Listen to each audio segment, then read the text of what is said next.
Hey there bears, I'm Strawberry Sabooned, and first of all, how do y'all like my new setup? It took a whole day to decorate, but I think it was worth it. Let me know if there's anything I should add, like little references from my videos or something like that. I bet you could say my sync poster is niche. Oh wow, that's right, what a great transition. In this video, I'm going to talk about 3 of my niche interests, and now before the, well, actually, police try to get all up in my business, I know these aren't really super niche or unknown, but I bet most people either don't remember them or they have dedicated smallish fandoms. Also, I got an opinion from my wife and brother on these, like on if these are niche, and they said yes, so take that. Also, I want these to still be like fun and niche enough, but still like well known, if that makes sense, so that you guys can still have a good time and reminisce with me. It kind of suck if I was just the only one who knew about these things, or like 5 people did. I personally think that 2004 and 2005 were powerhouses in terms of animation, at least in ones that are close to my heart. Like 2005 has Madagascar, Corpse Bride, Barbie and the Magic of Pegasus, Barbie Fairytopia, Herbie, and 2 movies I'm including in this here video, Robots and Hoodwinked. Hoodwinked is a love child of classic fairy tales and old school detective films. I guess you could say something like film noir-ish. The movie starts with a book of fairy tales being opened, the audience moving through the book and intertwining with the pages. Detective Nikki Flippers giving us the rundown in the background. There's 6 main characters, including the detective, Granny, Red, Wolf, Kirk, and Twitchy. First of all, Kirk is such a common name in like media I've watched, because there's a character named Kirk in Gilmore Girls, there's a character named Kirk in this movie, and there's a character named Kirk in Gap the series. Guys, I will not stop talking about how good it is, but anyways. Wolf is an investigative journalist, suspicious of Red. He follows her around town, leading to shenanigans. He calls himself a master of disguise and takes on different looks depending on the story so he can get information. He's such a loser and, once again, silly guy. I loved his character, and I think Twitchy is the perfect part of their duo. This is the type of story where a bunch of characters have seemingly separate stories and they all come together in the end. Though in this movie it works backwards, and so we see how they all came together. Like in Megamind, where we start at one point, we see how we got there, and then it continues on. I didn't think I would be able to stand this movie, but it was a really easy, fun watch. The comedy is good and the soundtrack is amazing. There were only like 2 songs I didn't like. I'll link the soundtrack in the description. If you're interested, please listen to it. It's actually really good and has like a pretty diverse like sound, if that makes sense. Like there's a lot of different genres. Before I get into some of the funny stuff, I wanted to put a lot more effort into all of these drawings, because honestly last week's art just wasn't great and I always want to improve. I can't explain it, but when I was sick, something just made me feel inspired, and I got a whole bunch of motivation to try new things when I finally got over my sickness. So, with this drawing, I wanted to push myself and draw 2 things I'm not used to: perspective and furries, and honestly, I'm really proud of it.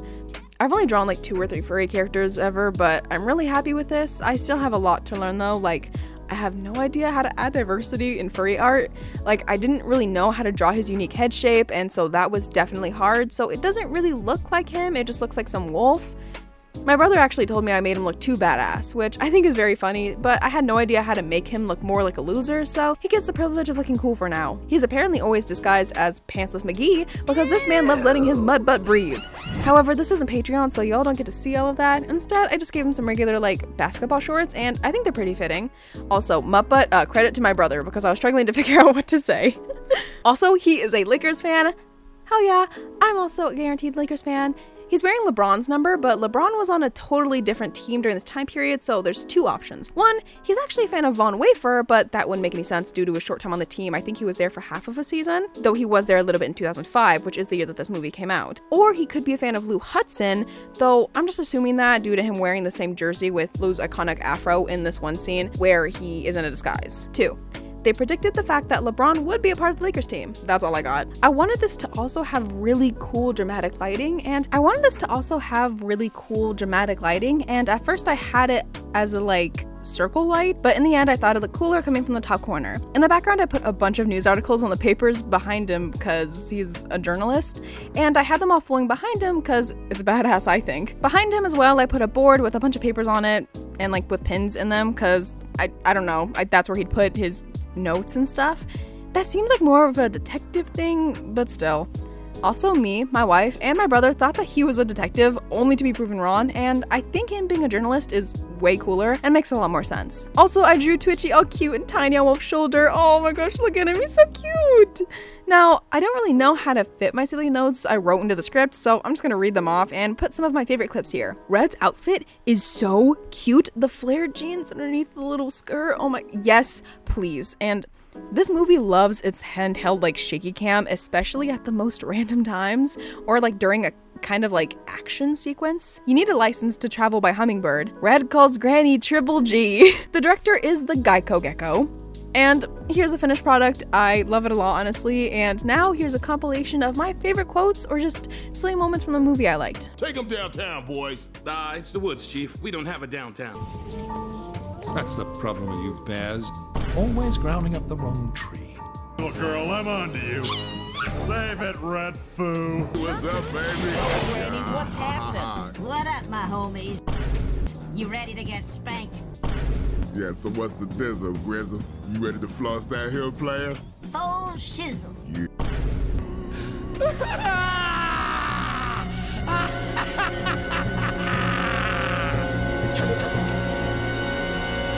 This guy's a loon. Watch it, Chief. My mama's half loon. Intermission time. This is a segment of my video where I talk about something unrelated or maybe related for a few minutes, so stretch, drink some water, and listen up. So, I lied. My wife is actually gonna take over for this intermission to talk about one of her niche interests. Take it away, my love. Oh, I just got nervous. Don't get nervous, it's okay. Oh, okay. Do I address them? If you'd like to. Oh, hey y'all, I'm pretty sure this is intermission time. So, on the topic of niche things, I'm gonna talk about one of my most favorite animated shows ever, Wakfu. It's a little French show, don't get on my head. But, it's amazing. The world building is amazing. So it's about this little boy, right? He's got like portal powers, and he goes on adventures. He's gotta find his family, but I guess the family is the one that we've made along the way. That's the plot of the show. I never see anything about it. I've seen exactly one TikTok about it. One. And it's on Netflix. So if anyone wants to check it out, they should. Genuinely, it's so amazing. The voice acting and the sound effects for season 1 and 2 are questionable. There are either too many or there's not enough of it. For the sound effects. For the voice acting, it's something else. Yeah, but season 3, everything changes. Season 3 is amazing. There's also like chronicles to it that are separate from the show. They're not a season of the show, but it goes along with the story. The voice actors are the same, but the sound effects are better. You'll hear a lot of that bad voice acting from the king. It's not good. God, it's not good. Oh, my precious baby girl. Like, that's genuinely what he says, and he says it just like that. But it's super niche. Just watch it, please. Please, I beg of you, it needs a season 4. Thank you, my love. That was my wife, and yeah, that was her talking about a show called Wakfu. Please check it out. It's really cute. She really loves it, and you know, it would be nice if someone understood my wife's pain in needing a season 4. So now we're on to my next interest, and that is robots. So this movie is fucking amazing and is one of my favorites, especially after I rewatched it. For anyone that's seen the movie, you would know that it's super relevant to today, and honestly, as someone who has been in his position in terms of struggling and worrying about finances and family, this movie means a lot to me. It's important to find community in places the world has forgotten or stopped caring about. I also love its take on how big corporations create these new ideals just so they can make more money. They create problems and fake scenarios, or how they take away resources that are cheaper so that they are the only option. Also, how like this system kills individuality, and also that overconsumption is bad. There's this one amazing video that analyzes the movie by Drawpinion Dump. I'll link it in the description, and it should be in the top right corner as well.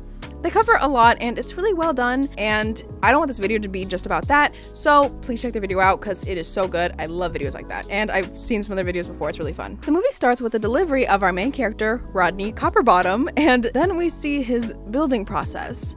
and it's very intimate between the parents, which is interesting to watch. There's like a scene where like there's moaning and stuff, and you can tell what they're insinuating, but as a kid you just thought, oh, I don't know what's happening. But as an adult, I was like, what? Hey guys, what are you doing? Hey, move the camera a little bit to the side so I don't have to see this. Rodney's dad is a dishwasher, and as he ages, his boss becomes more demanding. So Rodney, inspired by Big Weld, an inventor that is always open to new ideas and innovation, builds a little guy to help his dad finish work faster. Though it goes haywire when Rodney's dad's boss makes it nervous, leading to it wrecking the kitchen and Rodney's dad owing his boss a lot of money. Rodney goes to the big city in search of Big Weld, unaware of the drastic culture shift he would experience, and the fact that the city is nothing like on TV. Unless you're watching very intense shows, then yeah. Also, Big Weld has been gone for years, and a corporation has taken over the company. Rodney befriends a few rundown bots, and they help him navigate the city and assist him in his goal of finding Big Weld and bringing peace back after the Fire Nation attacked. I'm sorry, I couldn't help myself. It has a happy ending, the bad guys lose, and Big Weld comes back, and it's so sweet. It does the usual 2000s thing and ends with a musical number, though this one is like a jazz funk type, so I stayed to jam out. I haven't drawn a lot of mecha stuff, but I definitely want to after this, because it's so fun, and honestly really calming and soothing. I drew him in a skirt because he's an icon. Some people in the fandom say he's a trans girl, and some say he's a drag queen. I have no opinion, I think both are fun, and I encourage people to have headcanons. Looking into the little details of characters is what makes being in a fandom so fun, to have a good time. I'm just gonna use the pronouns that they use in the movie. I did cel shading for this one because it just feels more fitting and I like how it looks. I just did the background that was in the movie poster because it's simple but still cute, plus I love coloring clouds. Like, look at them, they're so pretty. I didn't put a lot of detail into the cityscape because I'm lazy, so instead I just put a bunch of random colors together and called it a day. Sometimes being simple is still efficient. This is the finished result. I think it's silly, and here's some funny clips from Robot that I absolutely love. Happy now? Not until you give me back my foot, you mugger! Oh, is there anything for me? Oh, I got something for you. That's from my sister. I recognize the handwriting. We've come to rescue our friend, you evil bag of bolts, and you will be defeated by the very outmosts that you scorn and detest. My next niche interest came out about a decade and a half after the previous two, and it's actually a game called No Straight Roads. At the end, my little brother will get his own segment to talk about the game in depth for a few minutes because he's a nerd and knows a lot about games. So I'm not gonna go in depth about it because he wrote his own script and it's really good. I love this game, but I would never play it again. Ever. In terms of art, music, story, it's amazing, but the gameplay is just awful. Like, look at this art from the game.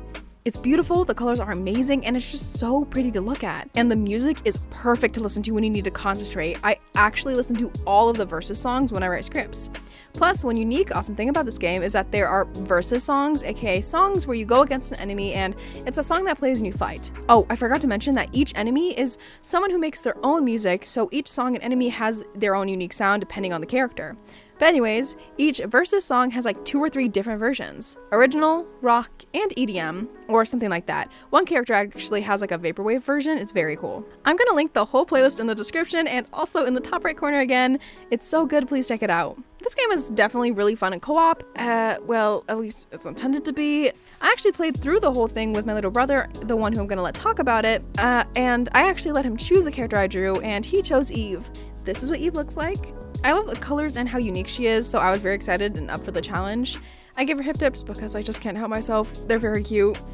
I also noticed that with the art style, her head shape is sharp and square, so I tried to do her justice in that, though I will admit, I feel weird about how it looks just because my art style is not as, like, stylized. Maybe I should have gone for a different style, with it maybe. There's things I could have fixed. I also, like, I gave her a smaller nose and her lips, like, and I couldn't really tell, so I just made them simple. Yeah, there's always things to improve, but I still think it's cute, and at least I had fun with the colors. In all of her poses, I noticed that her hands are framing her face most of the time, or are like the focal point, or, you know, framing something. So I found a pose that I thought would be fitting for it, and plus, I just love drawing hands. I struggled a bit with the coloring just because there's already so much going on, but I think it went okay. Like, by struggling with coloring, I mean like I didn't really know what to do with it because I wanted to do dramatic lighting, but because there's so much going on, I just didn't know if it would look weird. So I did like 2 versions. I did one with this like circle, like bam, spotlight, and then I did another without it, and I think they're both cute. Okay, so now I'm gonna pass the mic over to my little brother. Hey there, bears. I'm Raspberry Axewound in lieu of me not having a proper alias yet. I'm Strawberry's little brother, and I'm here to explain why No Straight Roads is a phenomenal video game. Except it's not a good video game. I'll explain. No Straight Roads is a game about Mayday and Zook, also known as the indie rock band Bunk Bed Junction, trying to start a revolution and prove that rock isn't outdated and irrelevant to the company NSR by just beating up a bunch of their executives and artists, which include DJ Subatomic Supernova, the living pantsless black hole DJ, Sayu, the mermaid Hatsune Miku stand-in, Yinu, the fatherless piano-playing child prodigy. Yes, I know she plays piano and that doesn't feel like EDM, but take it up with the devs, not me. Tenten, the dispensable generic robot boy band that white girls would eat up if real. Eve, if Picasso made a Lady Gaga-inspired baddie, and she's Zook's ex. And Tatiana, the head of the company, NSR. Oh yeah, and DK West, a recurring optional mini-boss who just happens to be Zook's brother. He's our man, and he's the best. Ewa. So, now that the characters are established, let's get into the gameplay aspects. The game is an action rhythm platformer. You can play it solo by switching between the two protagonists, or play it with a friend. When me and my sister played, she was always Mayday and I was always Zook. Now then, the best way, I think, to start telling you about the game is a positives and negatives thing. So, positives, the soundtrack is just godly. I cannot stress how good it is. In-game, when you start getting the upper hand on a boss, a rock version of their theme starts slowly creeping in, replacing each different instrument, and it's just so good. There's a button you can hold that just allows you to play a character's respective instrument and just rock out. Me and sister would just sit there for a few minutes every now and then to just do it, and it played along with the song in the background, so we were just sitting there grooving. The characters are so expressive and fun, the art's insanely good, and you can find graffiti around the world that has some really cool and funky designs made by fans. The diversity is insanely good, like almost every character in the game has some sort of accent, including the main characters Zook and Mayday. And DK West basically just speaks in full Malay. And now for the negatives. The game just doesn't play very well. I love this game, I do, but it's just not a good video game. The platforming is finicky and precise. We died far more often failing the platforming than we did to the bosses. There's no dodge button, and while there is a parry button, having the option to dodge would be just nice. The camera was really, really bad. Not knowing who to focus on in two-player mode and just kind of finicking around everywhere. The story was really predictable. The characters are great, but the story kind of fumbled around at times. The main plot twist at the end of the game, me and my sister predicted halfway through. The fighting got pretty repetitive after a while, since there wasn't really anything new to change the combat loop. Sure, you could get some new abilities, but that didn't really help diversify the game. Every boss had a new gimmick, but somehow they all felt the same in like a strange way. While I think the game was a great experience, I also think there's a game that does rhythm combat way better. Hi-Fi Rush. I'm not going to talk about the game's story since this is a video about, or since this segment about No Straight Roads, but in Hi-Fi Rush, everything moves to the beat. Everything. The MC's footsteps, the idle animations, the background, the enemy's attacks, and even the cutscenes. Everything moves on beat. While all that is happening, you have to attack to the beat for a better score and do more damage. There's a light attack for every beat, and a heavy attack for every 2 beats. You can chain these together with different preset combos to become a rhythm fighting god. There's a parry button, and also a dodge button, and air combos. If anything, it feels like Devil May Groove. If No Straight Roads is like a multiplayer Hi-Fi Rush, then I feel it would have been a lot more fun. But as the game stood when we last played it, I feel it would have just been better to listen to the soundtrack and watch the gameplay on YouTube. Overall, I believe that NSR had great potential, but the execution was lacking when it came to gameplay. But my memory may be a bit foggy, and they might have made it better with updates and, community feedback. Last time we played the game was around 2021-2022. That's basically all I have to say. Thank you, sister, for letting me on. Buy the official No Straight Road soundtrack. Buy Hi-Fi Rush. Stream Euphoria by Kendrick. Suck a Drick you mid anyways. Peace! Oh yeah, and please don't be mean to me. This is my first time doing something like this, and I have a slight speech impediment. Okay, bye! I hope you all liked that. I'm proud of him, and he was really excited to do it, so please support him and give him some nice comments if you'd like. Here's a finished drawing. I had a lot of fun, and her colors are gorgeous. Here are all the finished drawings. I hope you all enjoyed watching as much as I enjoyed drawing these. Please like, subscribe, share with your fellow bears, and find someone in the comments who might share one of your interests. Only if you like to, though. My commissions are open. Check out my card and everything in the description. I hope the rest of your day is fruity and fun. Bye-bye! I hope you all like my new setup. It was so fun to create something new, and honestly, I just felt like I needed to change. Thank you guys so much for being so patient with me as I figured out this channel, and thank you for sticking around. So, So, first of all, for the challenge, me and my wife are actually going to be figuring them out this weekend. There is almost 200, and I'm thinking of adding way more. I'm thinking of maybe there being 10 winners. Oh. Like I'm thinking maybe 2 first place, 2 second place, 2 third place, and then the rest of the winners get like sketches. So that's 6 winners who get like maybe something colored and then more sketches. Just because choosing 3 or choosing like 4 out of 200 feels impossible. So on to happier things, I rewatched Orange High School Host Club twice in a row. It is so good. I love that show so much. I am so freaking excited for Pride Month because I have so many ideas, y'all. I have so many ideas of what I'm gonna draw, and I'm so waiting for it. And I think for Pride Month I'm also gonna create like merch of the queer characters I make because that's fun. Yeah, so that was super fun and exciting. I really hope you guys like this video. I had so much fun. Thank you guys also for like responding and saying your niche interests. I have been looking at them. I haven't responded to all of them just because I've been like a little busy or I just haven't been feeling well. But yeah, thank you guys. I think all of them are really interesting. Like everything that you guys comment, if it's a show or something I haven't heard of, I do look it up. Like one of them that I saw was Yokai Watch. Oh my gosh, it's so cute. It is so cute. I showed it to my wife and she loved it. So, and she actually knows what it is. So yeah, hope you guys like this. Once again, I know these aren't super niche, but I just want them to be niche enough so at least people get like where I'm coming from. And like, I want people to get it, if that makes sense, even though there's not a lot of people who've watched it. I don't know. But yeah, thank you guys so much for watching. Please smile, take care of yourself. Hope everything goes well for everyone. Bye-bye.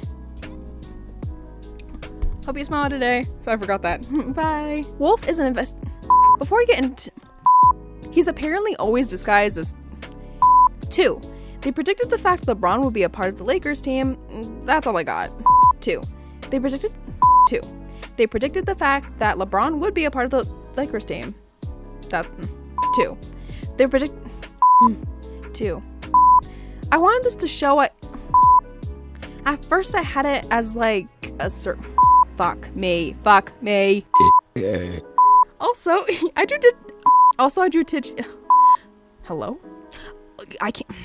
You need a license to travel by humming. You need a especially after I rewatched it.